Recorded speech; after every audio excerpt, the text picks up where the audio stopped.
더불어민주당 TF와 단체와의 간담회를 시작하도록 하겠습니다.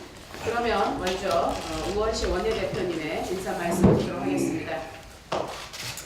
네, 우원식 원내대표입니다. 먼저 오늘 성폭력 피해자 통합지원 및 2차 피해 방지를 위한 간담회를 준비해 주신 남인순 위원장님을 비롯한 젠더폭력 대책 TF 소속위원 여러분 모두에 감사의 말씀을 드립니다.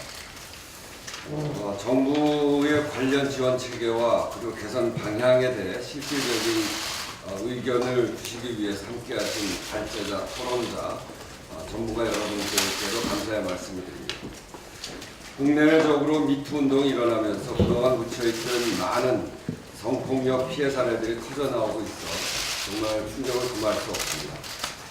서지현 검사의 고발을 시작으로 법조계, 문화예술계, 학계, 심지어 종교계까지 본물처럼 터져나오고 있는 상황입니다. 영역을 가리지 않고 밝혀지고 있는 사례들을 보면 공통적으로 가해자가 자신의 지위와 권력을 이용해서 성적 폭력을 가하고 억압했다는 것을 알 수 있으며 성폭력과 성추방에 대한 죄의식을 전혀 느끼지 않았다는 점도 충격적입니다. 일단 드러난 성폭력, 성추행 사건에 대한 철저한 진상규명과 가해자 처벌은 물론 재발 방지 대책과 피해자 중심의 피해 회복 방안이 필요할 것입니다. 또한 피해자를 두 번 울리는 2, 3차 피해가 없도록 해야 할 것입니다. 이제 성폭력, 성추방은 특정 조직이나 특정 개인의 문제가 아니라 반드시 척결해야 하는 사회 문제라는 것이 확인되었습니다. 하늘의 절반인 여성을 하늘의 절반이라고 인식하지 못하면서 생겨난 성적 불평등과 권력에 의한 폭력이라는 이중적 억압으로 피해를 보던 여성들의 용기 있는 행동이 우리 사회의 곰고 썩은 민낯을 드러나게 한 것입니다. 이 문제야말로 가장 오랜 기간 그리고 가장 구조적으로 우리 사회에 폭넓게 자리 잡아온 적폐라고 할 수 있습니다.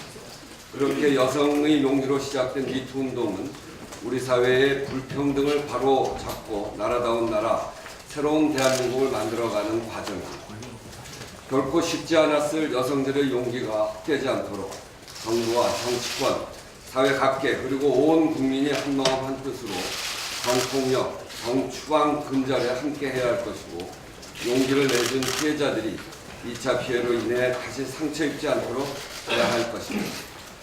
또한 일회성 처방이나 일시적인 관심으로 끝날 것이 아니라 정부 차원의 포괄적, 종합적, 체계적인 문제 해결 방안과 피해자 지원까지 이어지는 후속 대책 마련에 머리를 맞대야 할 것입니다. 오늘 간담회가 관련 단체와 현장 전문가들의 경험을 공유하고 의견을 나누는 자리인 만큼 실제적인 지원 대책과 실효적인 개선 방안이 모아질 수 있기를 기대합니다.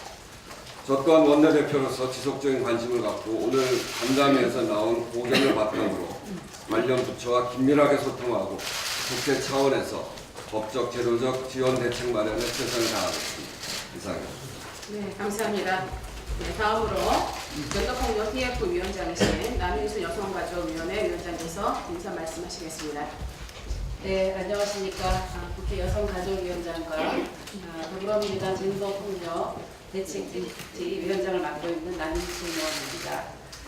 이른 아침에도 불구하고 이렇게 젠더폭력 TF에서 마련한 성폭력 피해자 통합 지원 및 2차 피해 방지를 위한 간담회에 참석해 주신 관계기관 여러분, 그리고 피해자 지원을 위해서 현장에서 애쓰시는 여성단체 활동가분들, 그리고 취재를 하시는 각 언론사의 기자님께 감사를 드립니다.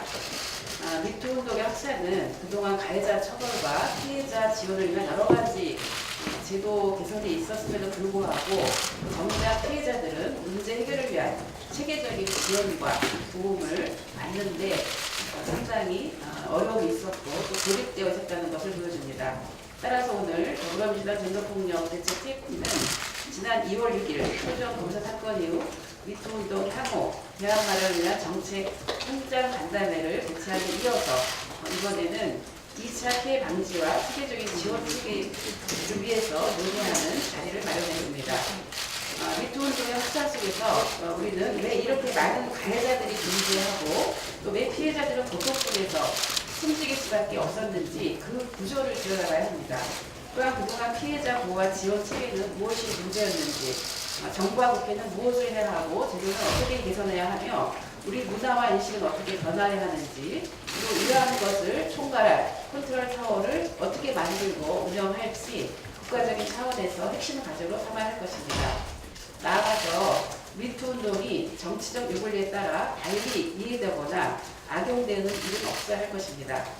미투가 나도 당했다만이 아니라 나도 공감한다는 점을 잊지 말아야 합니다. 따라서 피해자 신상 털기나 피해 가정에 대한 선정적인 보조는 이러한 본질을 훼손하는 것임을 우리 모두 명심해야 할 것입니다.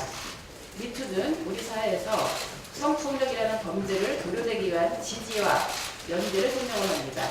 피해자의 자발적인 나라기로 촉발된 미투는 피해자 중심주의와 성평등이 시줄과 날줄이 되어 보다 진화된 인권과 민주주의 깃발이 되어야 할 것입니다.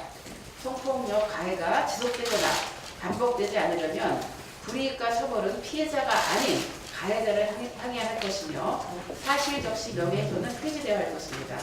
그리고 피해자가 언제 어디서든 보호와 지원을 받을 수 있는 체계적이고 통합적인 체제를 촘촘하고 두껍게 구축해야 할 것이며 오늘 이를 위해서 단계 기관과 현장 전문가들로부터 생생한 제안과 논의가 이루어지려 생각합니다. 감사합니다. 매우 감사합니다. 다음으로는 아침 일찍 정말 국회까지 오시느라고 많이 쓰셨습니다. 한국여성단체연합 인권위원장 이미경 위원장님의 인사 말씀 있으시겠습니다. 네, 반갑습니다. 저는 최근에 미투 운동에 대한 사회적 반응을 보면서 새로운 변화의 흐름을 느끼고 있습니다. 왜냐하면 지금까지 성폭력 피해자들의 말하기는 항상 있어 왔습니다.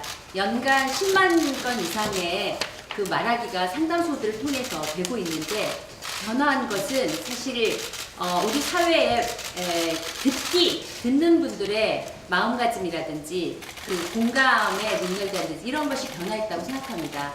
그래서 이제 중요한 것은 앞으로 이 말하기를 하신 분들이 말하기 했던 그 의미, 우리 사회가 변화할 것을 내가 요구하면서 말한다라고 다들 말씀하시잖아요. 그런 면에서 그러한 변화를 어떻게 만들어 갈 것인가가 이제 관건이라고 생각합니다. 저는 바로 어제까지 스위스 제네바에서 있었던 여성차별 철폐위원회에 다녀왔습니다. 철폐위원회에 이제 우리 한국이 본심의를 갖는 날이었는데요. 성폭력 관련해서는 많은 위원들이 구체적으로 가정폭력의 그 목적 조항이 어떤 것이냐, 또 성폭력의 강간의 그 구성 요건이 무엇이냐, 아직도 폭행과 협박을 요구하느냐라고 하는 굉장히 그 기본적인 그런 질문을 했습니다. 그리고 2차 피해 관련해서 오히려 피해자들이 무고와 그 명예훼손으로 엮어서 되는 현상에 대한 굉장히 우려와 거기에 대한 정부의 대응이 무엇이냐라는 그런 질문을 했습니다. 그래서 저는 오늘 이 자리가 그런 구체적인 방안을 찾아가는 자리가 되리라고 기대하고 왔습니다. 감사합니다.